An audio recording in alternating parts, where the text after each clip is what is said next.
Support WrestleTalk! Give us a subscribe. Earlier this year, New Japan star Kenta kicked open the forbidden door to AEW by turning up at the end of an episode of Dynamite. We all thought that would be the most epic wrestling crossover of 2021, but little did we know the surrounding forbidden wall was also just about to be smashed in, because Chris Jericho has, true to his entrance music, broken the wall down. Da-na. But this is no Shockmaster wall break. Just like Jericho's surprise announcement several years back that he was suddenly feuding with Kenny Omega in New Japan, the reveal of him working with WWE again came from out of nowhere. Last Friday, the WWE Network announced Stone Cold Steve Austin would be interviewing Jericho on a special episode of his Broken Skull Sessions, where presumably they'll talk about AEW getting a huge premiere immediately following WrestleMania Night 2, likely as a big subscriber drive for people to switch from the WWE Network to its new home of Peacock Premium. Up until that announcement, all of the Talent Wars traffic feels like it's been one way, with top WWE wrestlers like Jon Moxley, Brody Lee, Matt Hardy, Christian Cage and Big Show all jumping ship to AEW over the last 2 years. Jericho working again with WWE is the first instance of an AEW star somewhat going in the other direction, and it's got a lot of people speculating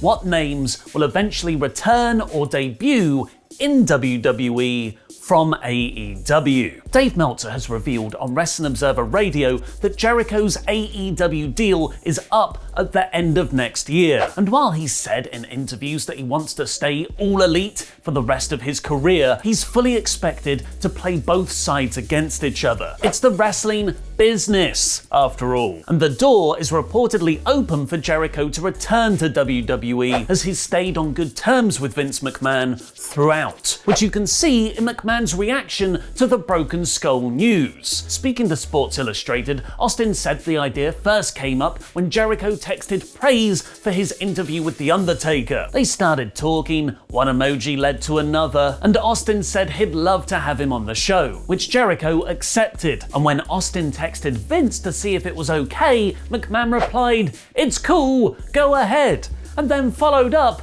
with a thumbs up. Perhaps Vince has his eye on Jericho when his contract's up too. Austin has since said how great AEW is for the wrestling business in an interview with Wrestling Inc. because it gives more people within the industry jobs, it gives more people a chance to work, and it makes WWE, it forces them to push their envelope rather than just sit back and just push out content. Competition makes everybody better. AEW is a good thing. It's a good thing for everybody, including WWE. Do you think Jericho would ever go back to WWE? Let me know in the comments down below, because I'll be replying to people from out of the forbidden wall. But while we'll have to wait until the end of 2022 for Jericho's future, another AEW alumni appears to be on their way to WWE. But before I get to that, please support WrestleTalk and give us a subscribe for daily wrestling news videos as we build up to the biggest show of the year, WrestleMania 37 this weekend.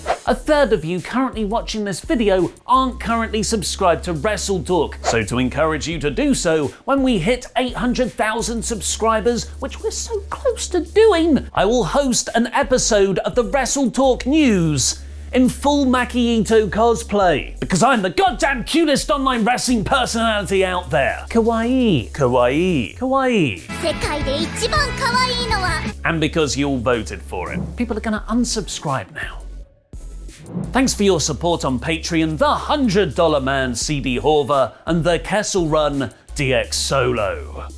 Bea Priestley is one of the most exciting wrestlers in the world, having worked her way through the British Indies, then to top Japanese promotion stardom, briefly appearing in New Japan in her real-life boyfriend Will Ospreay's United Empire faction last October, and signing with All Elite Wrestling in February 2019. She feuded with Britt Baker, losing to her at Full Gear 2019, wrestling on both Dynamite and Dark. Her last appearance was on the 11th of March 2020 episode of Dynamite, back when we were still calling COVID COVID-19. But then she was released by the promotion last August, which Jericho implied on his podcast was because she lived in Japan and couldn't wrestle for AEW during the pandemic. He hoped she'd be back in AEW again soon, but it appears WWE have got there first. After being released by AEW last year, Priestley tweeted she was grateful to the company and completely understood the pandemic circumstances she was released in. She also specifically thanked Dustin Rhodes and Kenny Omega for their coaching, and Tony Khan, Cody Rhodes, Brandy, and the Young Bucks for giving her the chance. I personally thought she'd be on her way back to AEW as soon as the world opened up again, especially with AEW and New Japan Stardom's now ajar forbidden door. But on last night's Yokohama Dream Cinderella show for top Japanese wrestling promotion Stardom, what a name! Why can't we have pay-per-view names like that? Priestley lost to Atami Hayashishita in a match for the World of Stardom title in what some are calling the best women's match of the year so far. But following her loss, Priestley told the crowd this was her last match for Stardom. Dave Meltzer adds on F4W Online that she also didn't sign a contract with New Japan following her Empire debut last year, and that she is leaving the country. He can confirm she's not going back to AEW, which means if she's turned down all those promotions, there's only one other game in town, the place people aren't allowed to talk about if they've been signed, WWE. Meltzer also points out Priestley leaving Stardom was kept quiet as it would have given away the main event of their pay-per-view. Who do you think will be the next AEW star to jump ship to WWE? Let me know in the comments down below. And what Meltzer points out might be a pro wrestling history first though, last night didn't just see Priestley wrestle for the top title in Stardom, it also saw her boyfriend, Will Ospreay, wrestle for the top title in New Japan in a match that started at the exact same time in a venue just 45 minutes away. The only difference there being, Will Ospreay won. That's right, we have a new IWGP World Heavyweight Champion. The new title design presumably being so bad, Kota Ibushi just straight up didn't want it anymore. New Japan has arguably been the hardest hit major wrestling promotion in the pandemic, admirably refraining from any large talent releases and sticking to incredibly strict safety protocols to put their talent first, but that has meant they haven't been able to put on the same amount of shows as they usually do. New Japan has also stumbled creatively as well as the business side, which along with the incredible in-ring product has been the promotion's great strength, with head booker Gedo booking multi-year long storylines. 2020 and 2021 has been plagued with a lackluster evil title reign, and now, more recently, a heavily criticized decision to unify their IWGP Heavyweight and Intercontinental Championships into a design described as part Cody Rhodes' neck tattoo and part Diva's butterfly belt. Stop trying to retroactively claim that as female empowerment, Big Swole. It's a bad design. After winning the belts at Wrestle Kingdom 15, it was expected Kota Ibushi would go on a long title reign because that's what top New Japan champions do, right? Especially after they rebranded the title design just last month. But at last night's Sakura Genesis Sega Mega Drive show, Ospreay beat Ibushi for the IWGP World Heavyweight Championship. He would then accept Shingo Takagi's challenge for a future match and said he wants his former Chaos stablemate Kazuchika Okada next.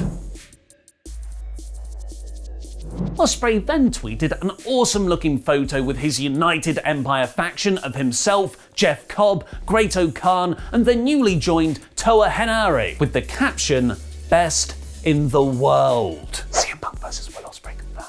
Will did actually call out Punk in an interview with us last year. The other title on Ospreay's shoulder is Rev Pro's British Heavyweight belt, a combo also once held by AJ Styles before he went to WWE. AJ has praised Ospreay where they had a match in Rev Pro with the tweet, "It was like I was looking into the mirror. Congratulations to the new IWGP champion." What do you think about Ospreay winning the top New Japan belt? Is this just a sudden creative change to reinvigorate New Japan? Let me know in the comments. It's also WrestleMania week. happy WrestleMania week, everybody, and goodbye healthy sleeping schedule, because we're going to be streaming everything over on the WrestleTalk podcast channel for the next 8 days, including NXT TakeOver, Mania itself, and the post-pay-per-view Raw. And we're not the only ones prepared, as in a shocking instance of planning in advance, Ringside News claims WWE already has the match order and finishes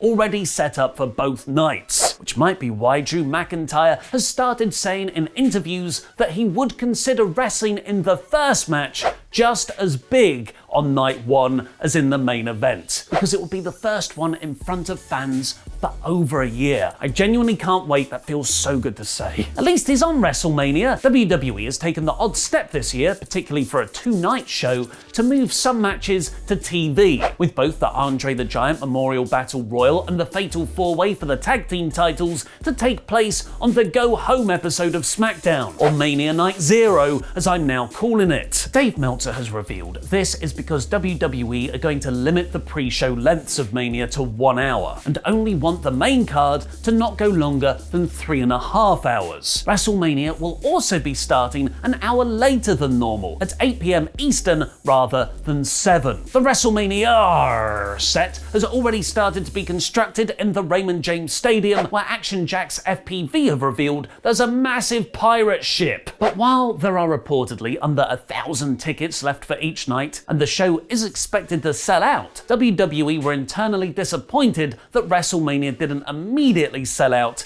like how UFC 261 did. And another celebrity has been announced for the combined 2020-2021 Hall of Fame, with Ozzy Osbourne set to be inducted. Ozzy managed the British Bulldogs at WrestleMania 2, performed live on SmackDown in 2007, and guest hosted Raw in November 2009. But the biggest WrestleMania news of all this is Sunday, Night 2. Lukewarm Luke Owen and I will be doing battle one last time. Not over the championship, that's for Royal Champion winner Adam Blampied, but over something much redder than jam.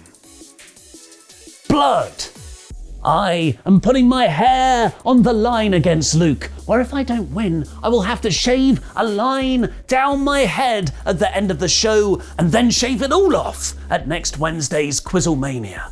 But that's not going to happen, because I've got a trick up my hair. It's the source of all my cute power. Click the eye above my head to watch Adam Blampied's 10 best WrestleMania main events of all time. Here's a quick peek. Ladies and gentlemen, this is your main event. In a calendar year, there is no single match more important in the wrestling industry than the main event of WrestleMania. No other match has more pressure on its shoulders to be the biggest draw of the year, to expand wrestling's mainstream influence, to blow the conch and assemble the biggest crowd of the year from every corner of the globe, and to be the exclamation point on a week-long celebration of the sport. Of course, when the match bombs, there's no bigger disappointment, no greater betrayal. Reigns versus Triple H, Cena versus Miz, Reigns versus Brock too, but that's not what this list is about. There's enough room for me to make my grumpy face and be a sarcastic bee-hole every other month of the year, and don't worry, I will. But it's the road to WrestleMania, so let's celebrate by remembering those times the biggest match of the year lived up to the hype. I'm Adam, hailing from parts unknown, and these are the 10 greatest WrestleMania main events